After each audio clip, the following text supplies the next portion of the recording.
এখানে এখনো সময় হয়নি।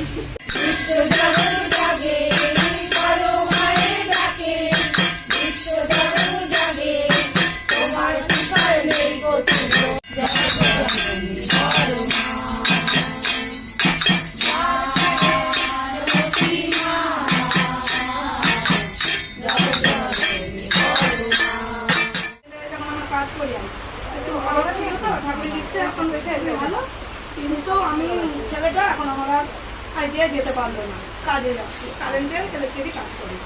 আমি বললাম বাবা তুই করো, আমি পয়সা তোমার জোগাড় করে দেবো। আমার এই বৌদিরাও বললো যে আমার কর, তোর মা তো কষ্ট করে করছে মানুষ তোকে, ঠিক আছে। তো বললো না তুমি চিন্তা করো না, সব কাজই পাবো, আমি কাজ পাবো সবই, আমি করতে পারলাম। কিন্তু ঠিক আছে করো। এখন ওর বাবা ভালো হচ্ছে, মাঝে মাঝে আগে আসতো, এখন আসে খুব ভালো। আমি সবার আশীর্বাদে আমি এখন খুব সুখী। আমার মতন কেউ আমি যাচ্ছি অফিসে এই ছবি করছি, আমি মানে নিয়েছি একটা দিদি আমাকে জোর করে দিয়েছে, নিয়েছি কিছু করি না। বলছি তুমি চলো আজকে আমার সাথে কল্যাণীতে যাবে একটা, তাই গেলাম। দিয়ে এবার আমি বলছি যে পায়ে তো বড় সাত ঠাকুর পাহাড়ে তো খুব মজা।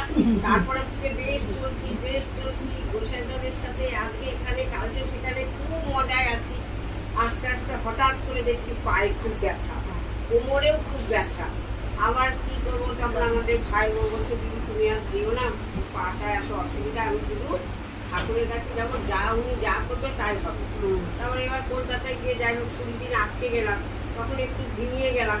তারপরে ছেলেটাও হঠাৎ ভালো একটা জায়গায় চাকরি করতো, সেও ছেড়ে দিল। দেওয়ার পরে এবার এরকম আমার একটা মনের জোর আছে, ঠিক আমি স্টার্ট করে যাবো। খুব ভালো আছি, সবাই ভালো থাকুন, জয় গুরু।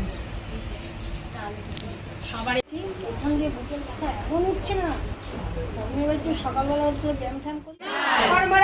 জগৎ জননী শ্রী শ্রী পরমা পরমপূজ্য পাদ শ্রী শ্রী